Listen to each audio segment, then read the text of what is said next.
ಬಿಜೆಪಿಯಲ್ಲಿ ರಾಜ್ಯ ಇನ್ಫ್ಯಾಕ್ಟ್ ದೆಹಲಿಯಲ್ಲಿ ಬಿಜೆಪಿಯ ರಾಜ್ಯ ನಾಯಕರ ಮೀಟಿಂಗ್ ಶುರುವಾಗ್ತಾ ಇದೆ. ಈಗಾಗಲೇ ದೆಹಲಿಯಲ್ಲಿ ಪ್ರಮುಖ ಸಭೆ ಆರಂಭವಾಗಿದೆ ಅನ್ನುವಂಥ ಮಾಹಿತಿ ಲಭ್ಯವಾಗ್ತಾ ಇದೆ. ಹೈ ಪ್ರೊಫೈಲ್ ಮೀಟಿಂಗ್ ನಡೀತಾ ಇದೆ. ಕರ್ನಾಟಕದ ಲೋಕಸಭಾ ಅಭ್ಯರ್ಥಿಗಳ ಬಿಜೆಪಿ ಅಭ್ಯರ್ಥಿಗಳನ್ನು ಆಯ್ಕೆ ಮಾಡುವ ಸಂಬಂಧಪಟ್ಟಂತೆ ಇವತ್ತು ಪ್ರಮುಖ ಸಭೆಯನ್ನು ಕರೆಯಲಾಗಿದೆ. ಸಭೆಯಲ್ಲಿ ಯಡಿಯೂರಪ್ಪ, ಇನ್ಫ್ಯಾಕ್ಟ್ ವಿಜಯೇಂದ್ರ, ಬೊಮ್ಮಾಯಿ, ಆರ್ ಅಶೋಕ್ ಸೇರಿದಂತೆ ರಾಜ್ಯದ ಘಟಾನುಘಟಿ ಬಿಜೆಪಿ ನಾಯಕರು ಕೂಡ ಇದ್ದಾರೆ. ಹೊಸ ಮುಖಗಳಿಗೆ ಎರಡನೇ ಪಟ್ಟಿಯಲ್ಲಿ ಮಣೆ ಹಾಕುವಂತ ಸಾಧ್ಯತೆ ಇದೆ ಅಂತ ಹೇಳಲಾಗ್ತಾ ಇದೆ.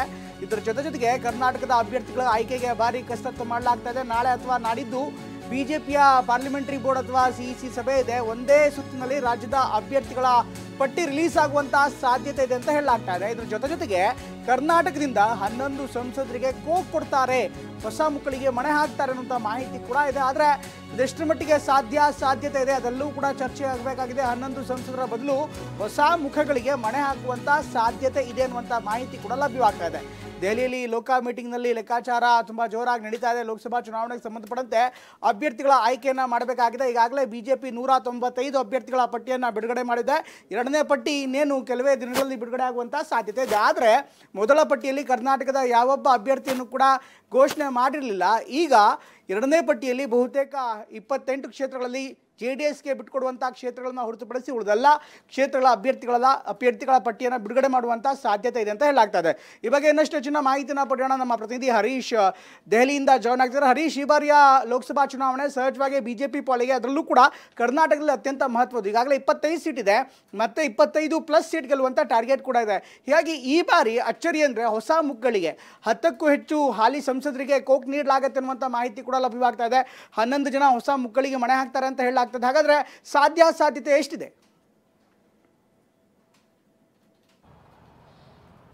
ಪ್ರಮೋದ್, ಈಗಷ್ಟೇ ಸಭೆ ಆರಂಭ ಆಗಿದೆ. ಬಿಜೆಪಿಯ ಕೇಂದ್ರ ಕಚೇರಿಯಲ್ಲಿ ಮಹತ್ವದ ಸಭೆ ನಡೀತಾ ಇದೆ.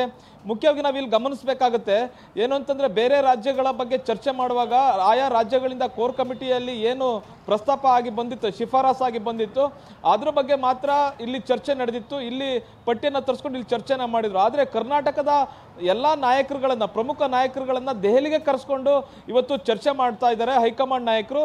ಅಂದ್ರೆ ಕರ್ನಾಟಕವನ್ನು ಎಷ್ಟು ಹೈಕಮಾಂಡ್ ನಾಯಕರು ಸೀರಿಯಸ್ ಆಗಿ ತೆಗೆದುಕೊಂಡಿದ್ದಾರೆ ಅನ್ನುವಂಥದ್ದನ್ನು ನಾವು ಗಮನಿಸಬೇಕಾಗುತ್ತೆ.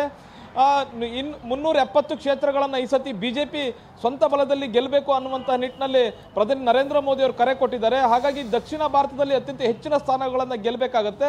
ಅದರಲ್ಲೂ ಮುಖ್ಯವಾಗಿ ಕರ್ನಾಟಕದಲ್ಲಿ ಕಳೆದ ಬಾರಿ ಏನು 25+1 26 ಸ್ಥಾನಗಳನ್ನು ಗೆದ್ದಿದ್ರು. ಅದಕ್ಕಿಂತ ಹೆಚ್ಚಿನ ಸ್ಥಾನಗಳನ್ನು ಗೆಲ್ಲಬೇಕು, ಅಷ್ಟೇ ಸ್ಥಾನಗಳನ್ನಾದ್ರೂ ಉಳಿಸ್ಕೊಳ್ಬೇಕು ಅನ್ನುವಂಥ ನಿಟ್ಟಿನಲ್ಲಿ ಬಿಜೆಪಿ ಹೈಕಮಾಂಡ್ ನಾಯಕರು ಪ್ರಯತ್ನವನ್ನು ಮಾಡ್ತಿದ್ದಾರೆ.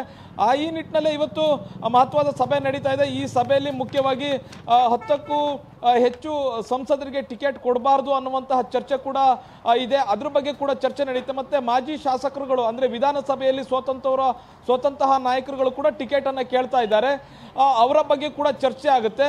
ಇನ್ನು ಮುಖ್ಯವಾಗಿ ಹೊಸ ಮುಖಗಳಿಗೆ ಅವಕಾಶವನ್ನು ಕೊಡಬೇಕು, ಒಂದಷ್ಟು ಮಹಿಳೆಯರಿಗೂ ಕೂಡ ಅವಕಾಶವನ್ನು ಕೊಡಬೇಕು, ಯುವಕರಿಗೆ ಅನ್ನುವಂಥ ಚರ್ಚೆ ಇದೆ.